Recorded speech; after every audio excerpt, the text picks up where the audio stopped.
E aí, talvez você não saiba tão bem sobre, o que você sabe sobre um assunto, talvez não esteja tão conectado com o que realmente está rolando. Porque, inclusive, é, o que acontece no Oriente Médio está longe pra cacete da gente. E eu confesso pra você que eu tenho dificuldade de saber o que está acontecendo de Sim, verdade. Porque cada hora é um, sei lá, acontece um troço. Algo é dito sobre a mesma coisa sim. de um jeito diferente. Eu acho que. E, de novo, eu acho que o Oriente Médio polariza demais em função das questões religiosas. Ele tem uma riqueza de energia fóssil de petróleo Uhum. que tem sido, sobretudo no século XX, fundamental para as grandes potências. Então, sobretudo no século passado, os Estados Unidos dependeram do petróleo, em função disso se envolveram. Houve guerras por procuração, não apenas durante a Guerra Fria, com alguns países sendo apoiados pela União Soviética, mas também, do outro lado, pelos Estados Unidos. Tem meio que uma coisa que conecta o que acontece no Oriente Médio ao cenário global. Você tem o resquício do colonialismo, que isso é, aliás, eu acho que talvez o primeiro ponto que é fundamental para a gente sempre levar em consideração, que uma parte considerável da região fez parte do Império Otomano, Uhum. que perdeu a Primeira Guerra Mundial, depois por um período aquilo foi ocupado por potências coloniais europeias, França e Inglaterra, e que ao se retirarem da região, definiram, traçaram fronteiras nacionais que não eram naturais, por assim dizer, e construíram países muito fracos com tensões sectárias étnicas internas permanentes. Isso explica porque vários desses países hoje, o Iraque, a Síria, o Líbano, eles automaticamente, de forma permanente, possuem grupos antagônicos dentro das suas fronteiras, o que explica essa instabilidade política permanente, Entendi. levou a governos frágeis, com uma longa história de assassinatos de lideranças, transições turbulentas e governos frágeis que não conseguiram oferecer bens públicos de forma satisfatória às suas populações. Você acha que esse desenho desses países assim que estavam fadados a serem terem essas fraquezas foi feito por causa de desconhecimento na época? Não, eu acho que também, assim, Incapacidade, maldade? O não, que que também foi? para facilitar o controle, obviamente. Ou Uhum, seja, isso uhum, certamente tem um papel da mesma forma. Algumas das fronteiras hoje na África levaram,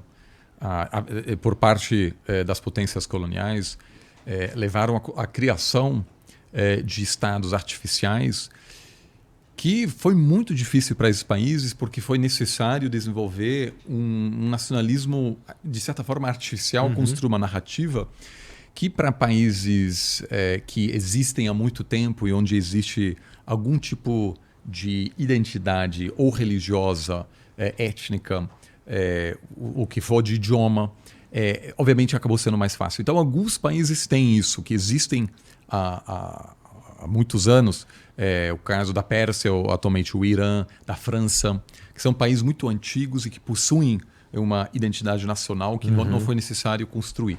No caso do Oriente Médio, esse fator complicou muito e complica até hoje, com tensões internas significativas. Além disso, a riqueza do petróleo criou uma espécie de maldição de recursos, que a gente chama, porque muitos desses países eles tinham tanto acesso ao petróleo que não precisam taxar suas próprias populações. Ou seja, em muitos países, como Entendi. nos Emirados, por exemplo, no Golfo, praticamente não há imposto de renda, porque o governo não depende disso, mas porque tem acesso aos recursos. Uhum. Isso muda a relação da população com o Estado, porque se eu pago imposto, eu posso, de certa forma, eu posso dizer, olha, eu pago imposto, mas em troca eu quero direitos políticos, porque eu estou financiando o Estado. Mas se você não paga imposto e o Estado consegue se manter e financiar seu aparato de segurança sozinho, muitas vezes a democratização é mais difícil. A gente vê isso até na Venezuela. O Estado venezuelano, em função do acesso ao petróleo, ele é rico o suficiente para manter um aparato de segurança, apesar de não ter apoio da maioria da população.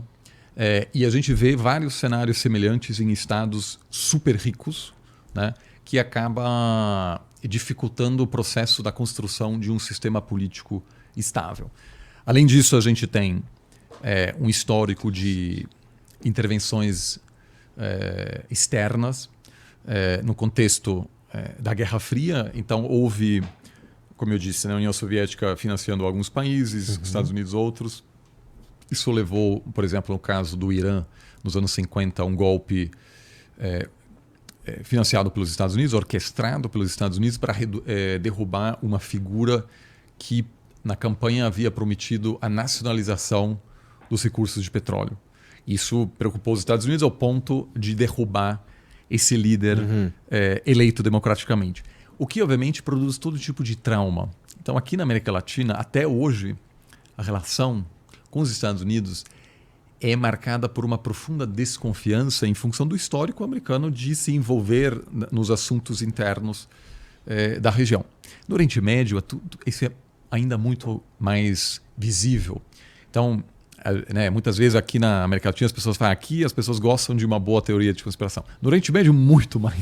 Muito mais. Você viajar para lá, aqui é leve. Então... Mas quando começou o lance lá de Israel, uma das assim, eu ouvi na rádio, né, que o Biden já se posicionou, não, estamos com Israel, isso rolou, não teve? Sim. O Biden falou, estamos com os Estados Unidos falando, estamos com Israel. O que é interessante, porque aqui no Brasil, como a gente estava conversando aqui mais cedo, a galera que defende Israel, a galera que vai para manifestação com bandeira, não sei o que, geralmente é uma galera mais identificada com a direita. Exato. Né? O Biden, ele estaria, teoricamente, num outro lugar, mas ainda assim apoiando Israel, o que chama atenção para o fato de os Estados Unidos sempre estar com Israel.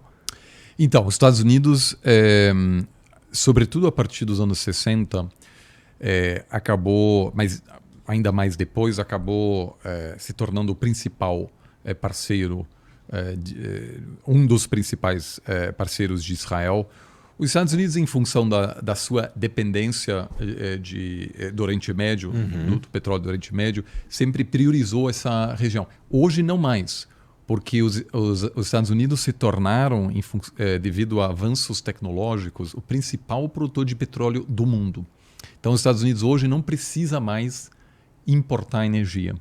Isso foi um dos grandes objetivos, porque havia uma percepção de que a dependência da importação de energia era uma vulnerabilidade estratégica enorme. E na criação da OPEP e da capacidade dos Estados produtores de petróleo de artificialmente elevar o preço, que isso poderia causar choques econômicos nos Estados Unidos.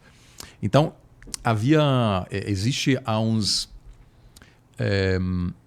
15 anos um consenso nos Estados Unidos de que o país precisa parar de priorizar o Oriente Médio para poder focar em outras questões mais importantes a longo prazo, como a ascensão da China. A reação americana aos ataques terroristas do 11 de setembro de 2001 foi de não apenas invadir o Afeganistão, mas 2 anos depois também invadiu o Iraque, estabelecendo uma conexão que na verdade não existia entre o caso afegão e o caso iraquiano, e se envolveu no Oriente Médio, causando muita instabilidade, uma quantidade enorme de vítimas da população civil iraquiana e, paradoxalmente, empoderando um dos principais inimigos dos Estados Unidos, que é o Irã.